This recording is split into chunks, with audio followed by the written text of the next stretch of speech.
Hello my dear students, welcome back to another video. बच्चों, आज हम थर्ड स्टैंडर्ड का मैथ्स करेंगे। चैप्टर होगा मेजरमेंट ऑफ टाइम। ये आपके टेक्स्ट बुक के पेज नंबर 74 एंड 75 पर दिया गया है। आज इस वीडियो में हम इस चैप्टर को कंप्लीट करेंगे। वीडियो में आगे बढ़ने से पहले चैनल को सब्सक्राइब कर लो और बेल आइकन को प्रेस कर दो ताकि जब कभी भी न्यू चैप्टर अपलोड हो तो नोटिफिकेशन सबसे पहले आपको मिले। आइए बिना देर करे जल्दी से स्टार्ट करते हैं आज की क्लास। तो पेज नंबर 74 से आपका मेजरमेंट ऑफ टाइम स्टार्ट होता है। यहाँ पर कहा जा रहा है रीडिंग द क्लॉक। तो बच्चों, इस चैप्टर में हमें टाइम किस तरीके से देखते हैं, टाइम को किस तरीके से रिकॉग्नाइज करना है, इसके बारे में डिटेल में बताया गया है। तो ताई कह रही है, you had ask me how to tell the time using a clock. Today I have brought a big clock to help you to learn that. Look at the long hand and the short hand of the clock. When both are at 12 it is 12 o'clock. Tai ने कहा, आप लोगों ने मुझे कहा था कि आप टाइम देखना हमें सिखाइए, तो आज ताई ने एक क्लॉक लेकर आए हैं। और अब यहाँ पर उनको क्या समझाया जा रहा है बच्चों को। ताई ने कहा कि जब बिग हैंड और स्मॉल हैंड, आपने क्लॉक देखी होगी, उसमें एक छोटी सुई होती है और एक बड़ी सुई होती है। तो जो छोटी वाली सुई होती है उसको हम कहते हैं शॉर्ट हैंड और जो बड़ी वाली सुई होती है उसको कहते हैं लॉन्ग हैंड। तो जब दोनों ही हैंड्स 12 पर हो, ये फर्स्ट वाली जो पिक्चर आपको दिख रही है 12 पर है, तो इसको हम कहेंगे 12 ओ क्लॉक, यानी 12 बज रहे हैं। सलमा ने कहा, when the short hand is at 4 and the long one at 12 it is 4 o'clock. Salma ने कहा कि जब छोटा वाला हैंड जो है शॉर्ट हैंड 4 पर है और लॉन्ग हैंड 12 पर है, तो इसका मतलब ये 4 ओ क्लॉक है। नंदू ने कहा, we can also show 5 o'clock and 9 o'clock like this. Nandu ने कहा कि इसी तरीके से हम 5 ओ क्लॉक और 9 ओ क्लॉक भी बता सकते हैं। सोनू ने कहा, the short hand goes slowly but the long one moves faster. अब आपने एक चीज़ ऑब्जर्व की होगी, क्लॉक में जो छोटा वाला हैंड होता है, यानी जो छोटी वाली सुई होती है, वो स्लोली मूव करती है और जो बिग वाला हैंड होता है, लॉन्ग हैंड होता है, वो फास्ट मूव करता है। ताई ने कहा, yes the short hand shows hours and the long one shows minutes, that is why they are also called the hour hand and minute hand. The long hand has reached 1 so it is 5 minutes past 12 clock. यहाँ पर देखो, ताई ने कहा कि जो छोटा वाला हैंड होता है वो आर हैंड होता है और जो लॉन्ग वाला हैंड होता है वो मिनट वाला हैंड होता है। यानी जो छोटा वाला होता है वो स्लोली मूव करता है और जो बिग वाला होता है, लॉन्ग वाला होता है, वो फास्ट मूव करता है। जो बिग वाला होता है, लॉन्ग वाला, वो मिनट हैंड को शो करता है और जो शॉर्ट वाला होता है वो आर हैंड को शो करता है। इसीलिए इनको आर हैंड और मिनट हैंड कहा जाता है। जो लॉन्ग वाला होता है, अगर वो 1 पर है और छोटा वाला जो शॉर्ट वाला है वो 12 पर है, तो इसका मतलब होता है 12:05 हो रहे हैं। उसको हम कैसे कहते हैं, 5 मिनट पास्ट, यानी 5 मिनट हो चुके हैं 12 बजकर। नंदू ने कहा, when the minute hand reaches 2 it will be 10 minutes past 12 and when it reaches 3 it will be 15 minutes past 12। Then we will see that the hour hand has also moved forward a little. यहाँ पर आपको क्या समझाया जा रहा है कि जो ये छोटा वाला हैंड है वो 12 पर है और बिग वाला हैंड अगर 2 पर है तो उसको हम कहते हैं कि 12:10 हो रहे हैं। और अगर ये बिग वाला हैंड 3 पर आ जाता है तो हम उसको कहते हैं कि 15 मिनट्स हो चुके हैं 12 बजकर। और इसी के साथ आपको एक और चीज़ ऑब्जर्व करने को मिलती है कि जो छोटा वाला हैंड है शॉर्ट हैंड, वो 12 से थोड़ा सा आगे भी बढ़ जाता है। ताई ने कहा, that's right, between 2 adjacent numbers there is a difference of 5 minutes. अभी जो एक नंबर से दूसरे नंबर के बीच में थोड़ा सा गैप है उसको हम कहते हैं 5 मिनट का। ये जो 12 से लेकर 1 तक, 1 से लेकर 2 तक, ये जो बीच में गैप है इसको हम कहते हैं 5 मिनट्स। आगे देखो आपको क्या कह रहे हैं। सोनू ने कहा, that means we can use the 5 times table for counting minutes. So when the hour hand is between 12 and 1 and the minute hand is on 9, we can tell that it is 45 minutes past 12 because 9 5s are 45। अब यहाँ पर सोनू ने देखो आपको एक बहुत ही अच्छा shortcut बताया। सोनू ने कहा कि ये जो 5 का डिफरेंस है, यानी 12 से लेकर 1 तक, 1 से लेकर 2 तक, ये 5 के डिफरेंस में होता है। तो अगर आपको 5 का टेबल आता है तो आप इजीली बता सकते हो कि कितना मिनट हो रहा है। एक एग्जाम्पल उसने कहा कि अगर ये 12 और 1 के बीच में ये 9 तक अगर जा रहा है, बिग वाला हैंड है वो 9 पर है, तो इसका मतलब होगा कि ये 45 मिनट्स होगा। क्यों ऐसा उसने कहा, क्योंकि 5 के डिफरेंस से अगर आप 9 तक जाते हो तो 5 9 होता है 45। ताई ने कहा, great, when the minute hand moves forward starting from the 12 and reaches 12 again it has completed 1 round. ताई ने कहा कि ग्रेट, आपने जो कहा वो बहुत ही सही कहा। और आगे ताई ने बताया कि जो मिनट हैंड मूव करता है वो 12 से अगर 12 तक फिर से आ जाता है तो उसने एक राउंड कंप्लीट कर लिया। The time it takes to do this is 60 minutes और 1 आवर। अब ये जो 12 से लेकर 12 तक राउंड होता है, बिग वाला हैंड है पहले 12 पर था, फिर से वो घूमकर 12 पर आया, तो इसको हम 60 मिनट्स कहेंगे या फिर कहेंगे कि 1 आवर। ठीक है, मिनट्स में उसको हम 60 मिनट्स कहते हैं और आर में अगर आप देखो तो उसको हम 1 आवर कहते हैं। In that time the hour hand moves from 12 to 1 and at that moment the time is 1 o'clock। यहाँ पर आपको समझाया जा रहा है कि जब बिग हैंड लॉन्ग वाला हैंड जो है वो 12 पर था और जब वो फिर से राउंड अप होकर 12 पर आता है तो जो छोटा वाला हैंड है, शॉर्ट हैंड है, छोटी वाली सुई है, वो पहले 12 पर थी, अब वो 1 पर आ जाएगी। तो इसका मतलब क्या है, पहले 12 बज रहे थे, 1 घंटे के बाद में 1 बजेगा। टोनी ने कहा I got it, if the hour hand is between 4 and 5 and the minute hand is on 8 then because 8 5s are 40 it is 40 minutes past 4। यहाँ पर टोनी ने कहा कि उसे समझ आ गया, अगर आर वाला हैंड 4 और 5 के बीच में है और मिनट वाला हैंड 8 पर है तो इसका मतलब क्या होगा, 8 5 40 होता है, तो 4:40 हो रहे हैं। तो बच्चों ये प्रैक्टिस आप करोगे, बार बार टाइम देखते रहोगे तो आपको इजीली समझ आ जाएगा। आगे आपको कहा जा रहा है hour and minute are the unit for measuring time. ये जो आर और मिनट्स हम कह रहे हैं, कभी हम कह रहे हैं कि 1 आर हो चुका है, कभी हम कह रहे हैं कि 45 मिनट्स हो चुका है, तो ये जो दोनों है ये यूनिट्स हैं टाइम को मेजर करने के लिए। तो यहाँ पर टाइम को मेजर करने के लिए हम आर और मिनट का यूज़ करते हैं। अब आगे देखिए आपको कहा जा रहा है write in hours and minutes the time that each clock is showing. तो यहाँ पर आपको क्वेश्चन में कहा जा रहा है कि ये जो भी आपको इमेजेस दिख रही हैं आपको टाइम देखना है और यहाँ पर इस वाले बॉक्स में लिखना है। तो देखिए यहाँ पर 4:05 हो रहा है, तो इसको हम कैसे लिखेंगे। देखो सबसे पहले हम लिखते हैं जो लॉन्ग वाला हैंड होता है उसके बारे में लिखते हैं, तो ये 1 पर है, इसका मतलब ये 5 मिनट पास्ट हो चुका है, 5 मिनट हो चुके हैं। और जो शॉर्ट वाला हैंड है वो कहाँ पर है, देखो 4 पर है, तो आप किस तरीके से लिखेंगे 5 मिनट पास्ट 4 यानी 4:05 हो चुके हैं।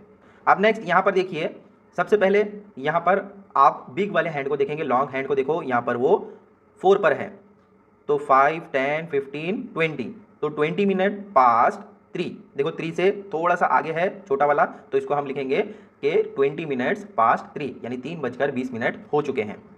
नेक्स्ट यहाँ पर अगर आप देखें तो ये 7 पर है, तो बिग वाला 7 पर है, तो हम कैसे फाइंड करेंगे, मिनट वाला हैंड होता है ना बिग वाला, तो ये 5 10 15 20 25 30 35 मिनट पास्ट। अब छोटा वाला देखो 7 से थोड़ा आगे है और 8 के पहले है, तो हम लिखेंगे 35 मिनट्स पास्ट 7।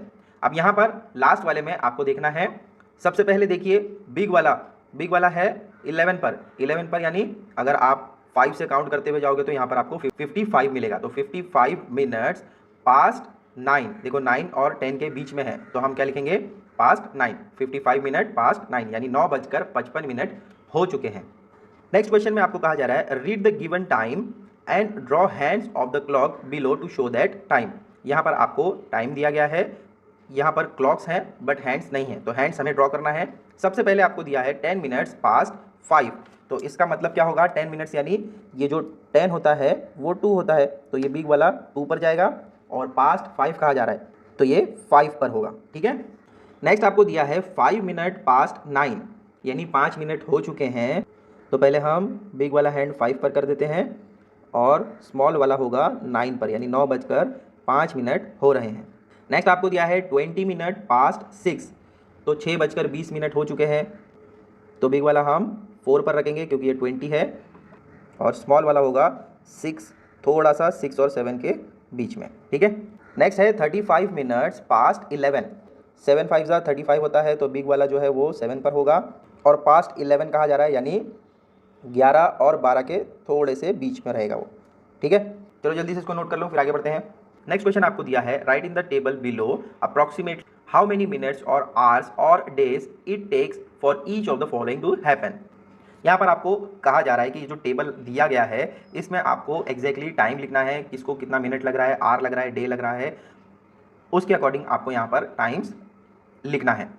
तो यहाँ पर सबसे फर्स्ट वाला दिया है rice gets cooked in the pressure cooker. Pressure cooker में राइस बनने के लिए कितना टाइम लगता है ये आपको बताना है, तो अप्रॉक्सीमेटली हो सकता है कि 15 से 20 मिनट लगता है, तो यहाँ पर हम 15 मिनट्स लिख देते हैं। अ काउ इज़ मिल्क्ड यानी काउ को मिल्क देने में कितना टाइम लगता है, अप्रॉक्सीमेटली 30 to 40 मिनट्स लगता है, तो यहाँ पर हम 30 मिनट्स लिख देते हैं। मदर कुक्स अ मील यानी खाना बनाने में मम्मी को कितना टाइम लगता है, तो अप्रॉक्सीमेटली 1 to 2 आवर्स लगता है, तो यहाँ पर हम लिख देते हैं 2 आवर्स।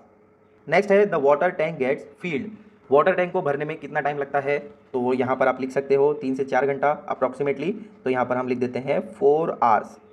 नेक्स्ट है a sweater is needed, sweater को बुनने में कितना टाइम लगता है, तो वो यहाँ पर आप लिख सकते हैं 5 to 6 डेज़, तो यहाँ पर लिख देते हैं हम 6 डेज़। आपकी मम्मी डैडी या ब्रदर सिस्टर से भी पूछ सकते हैं कि कितना टाइम लग रहा है इसको करने में, और उसके अकॉर्डिंग आप लिख सकते हैं। नेक्स्ट है a rose bud blooms into a flower, यानी एक गुलाब की कली को खिलने में कितना टाइम लगता है, तो अप्रॉक्सीमेटली 1 to 2 डेज़ लगता है। रात में अगर कली है तो सुबह तक वो खिल जाती है, तो 1 डे लिख दीजिए आप यहाँ पर, ठीक है।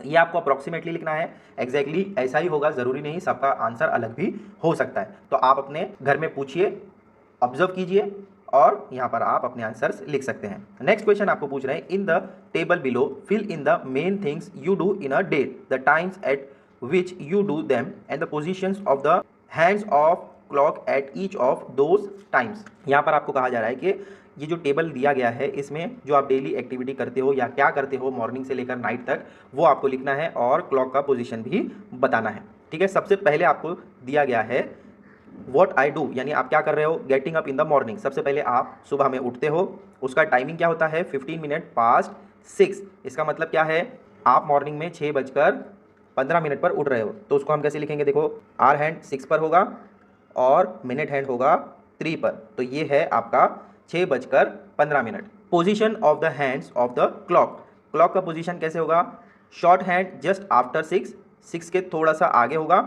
और लॉन्ग हैंड 3 पर होगा, जैसे हमारा है, ठीक है। इस तरीके से आपका होना चाहिए। अब नेक्स्ट आप क्या करते हो, आप जाते हो स्कूल, है ना, तो यहाँ पर इस वाले बॉक्स में आप लिखोगे गोइंग टू स्कूल। टाइम क्या होता है आपका स्कूल जाने का, वो 7 o'clock होता है। तो 7 o'clock आप यहाँ पर किस तरीके से शो करोगे, स्मॉल वाला हैंड होगा 7 पर और बिग वाला लॉन्ग वाला हैंड होगा 12 पर, तो इस तरीके से आपके क्लॉक हैंड्स होंगे। और यहाँ पर आप क्या लिखोगे, short hand eight 7 and long hand eight 12। अब थर्ड लास्ट में आप क्या करते हो, सोने से पहले डिनर करते हो, तो यहाँ पर आप डिनर लिख दीजिए और कितने बजे आपका डिनर होता है, 8 o'clock 9 o'clock जो भी रहेगा वो यहाँ पर आप लिख सकते हो। जैसे कि मान लीजिए आप रात में 9 बजे खाते हो तो 9 o'clock लिख दीजिए। यहाँ पर आपका पोजीशन क्या होगा, शॉर्ट वाला हैंड जो है वो 9 पर होगा और लॉन्ग वाला हैंड जो है वो होगा 12 पर। तो यहाँ पर आप किस तरीके से लिखोगे, short hand eight 9 long hand eight 12। आया समझ में, चलो नोट कर लो इसको। नेक्स्ट लास्ट आपको दिया है, find out what you can about the following kinds of clocks watches. यहाँ पर आपको कुछ चीज़ें दी गई हैं, आपको फाइंड करना है, तो कुछ चीज़ें मैं आपको बता देता हूँ, बाकी चीज़ें आपके लिए होमवर्क रहेगी, ठीक है। सबसे पहले आपको दिया है the clock in the mobile phone, तो आपने मोबाइल फ़ोन का क्लॉक तो देखा होगा किस तरीके से होता है, ठीक है। नेक्स्ट है पेंडुलम क्लॉक, पेंडुलम क्लॉक कैसे होता है, देखो यहाँ पर आपको दिख रहा होगा, ये जो होता है इसको कहते हैं पेंडुलम। ये जो लॉन्ग वाला इधर से इधर सर्कुलेट होता रहता है, वो कभी लेफ्ट जाता है कभी राइट जाता है और वो इस तरीके से वो रोटेट होता रहता है, तो इसको हम कहते हैं पेंडुलम, ठीक है। और इस पूरे को कहते हैं द पेंडुलम क्लॉक, तो ये सेकंड वाले को हम यहाँ पर देख सकते हैं।